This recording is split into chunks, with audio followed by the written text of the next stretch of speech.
Volvo's XC60 offers a rather more measured and mature proposition than the typical premium compact 4x4.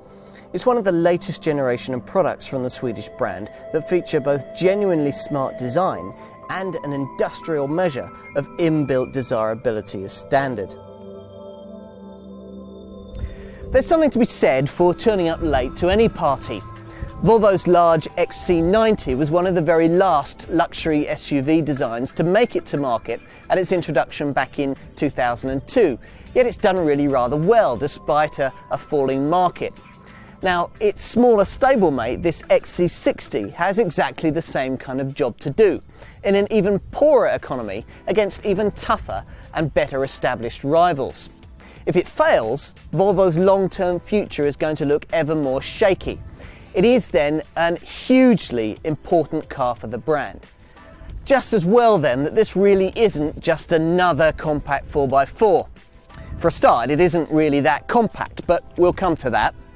While other manufacturers have battled over whose small SUV was the trendiest, the sportiest to drive, or the most striking to look at, Volvo has stuck to what it knows. Sturdy build quality, class-leading safety, and restrained Swedish style. Why do marketeers of this type of vehicle always insist on calling them sporty? Now, in common with virtually every other compact 4x4, there's nothing especially sporty about driving an XC60, especially when it's fitted with the slightly noisy 5-cylinder 2.4D or D5 diesel engines that the overwhelming majority of buyers will choose. That doesn't mean it's not an accomplished thing on day-to-day use on the tarmac, though. Indeed, this is what marks out the premium end of the compact 4x4 segment. Cheaper small 4x4s just offer the same old lumbering SUV feel in bite-sized form. Whereas jump into one of these premium models after owning an executive saloon, and you'll notice very little difference to the driving experience, save for the pleasure of that high-seated driving position. Of course, this Volvo isn't really intended to go off-road to any great extent. You wouldn't know that from the pages devoted to its supposed mud-plugging prowess in the instruction manual that reminds you that at 230mm it's got higher ground clearance than the larger Volvo XC90, that it's got a 22-degree approach, a gradient approach angle and hill descent control to get you down the other side, and that there's a 350mm wading depth should you feel the need to cross any rivers. There's an intelligent traction 4x4 system that is able to distribute torque between all the 4 different wheels, and that probably would be useful for those muddy fields that the road-going tyres will allow you to cross, but it's really been developed more with wet tarmac in mind. Perhaps that's why on the entry-level 2.4D variant you can do without it. You can order that car with 2-wheel drive only. Road-going ease of use is really what this car is all about. There's a roll stability control system, which will be very helpful if you're one of the very few customers opting for the flagship 285 brake horsepower 3-litre turbo petrol T6. And there's a clever TSA stability system that keeps trailers on the straight and narrow.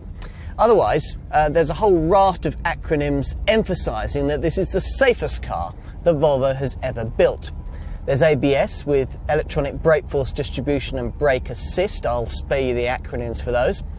You've also got DSTC traction control, the WHIPS, WHIPS whiplash control system, anti-whiplash control system for the seats, and SIPS, that's SIPS, that's their side impact protection system to protect you from the side in the event of an impact.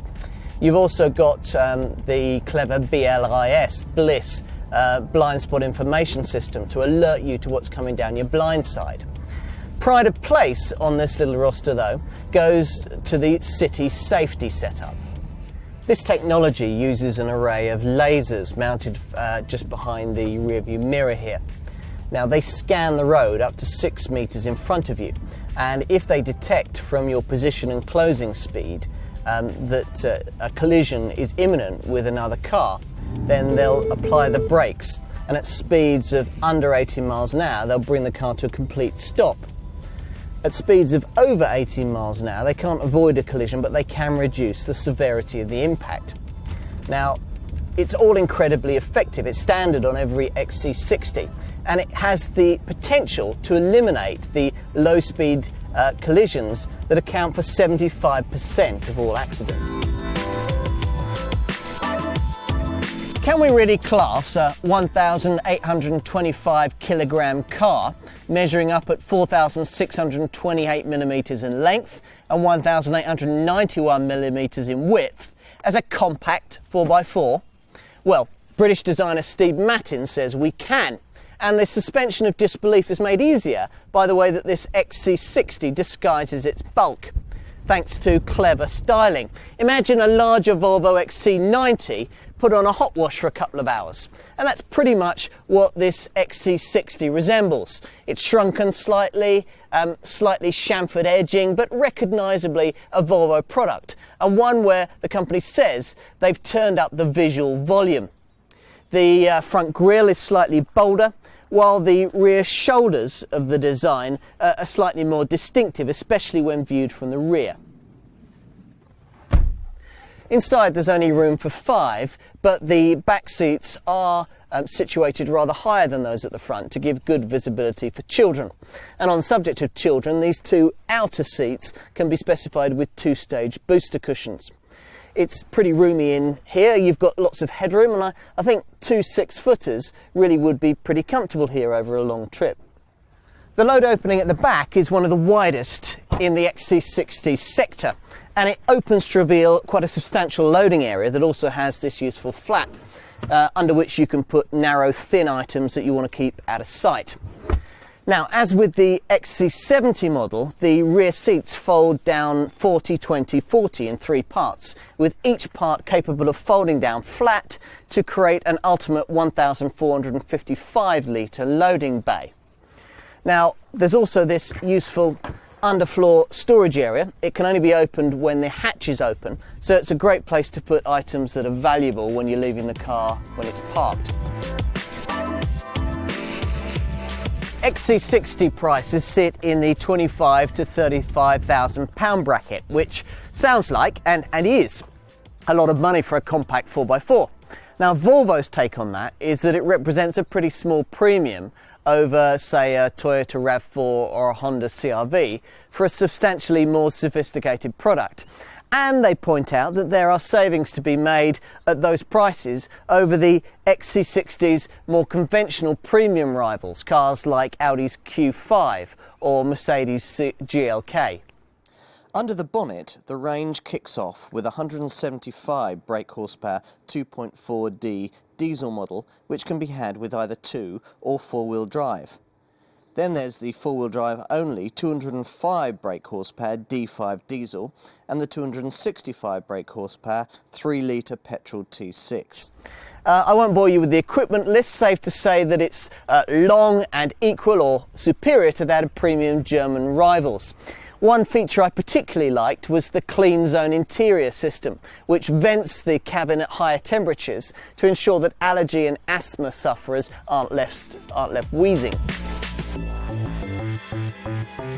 A combined cycle fuel economy figure at close to 41 miles to the gallon for this D5 diesel is an impressive showing for a 4x4 of this type, though the 183 grams per kilometre of CO2 showing isn't anything to write home about. The more affordable 2.4D variant makes a stronger impact with its economy and emissions, but its relative sluggishness will make the D5 the big seller. Few will opt for the 3-litre petrol turbo T6 with its 24 miles to the gallon combined fuel economy and 284 grams per kilometre of CO2 emissions. Residual values, well, they should be buoyant according to CAP, the industry experts, on the diesels at least. CAP say 44% after 3 years and 60,000 miles. Servicing costs should be affordable too. They're better than an equivalent Land Rover or BMW model.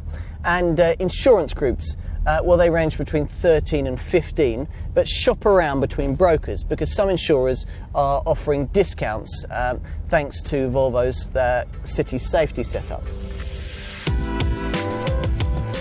Now Volvo knew that they had to do something special to wrestle buyers' attention away from the usual suspects in the premium part of the compact 4x4 sector. And against the odds, they look to have delivered. Even IKEA haters like me can admire the restrained Swedish design, and it's a polished prospect on road too. Plus, it's pretty versatile as long as you only need 5 seats. Best of all, it's one of the safest cars you can buy full stop. Yes, the opposition's very good, but it will certainly need to be to keep this Viking Challenger in its place.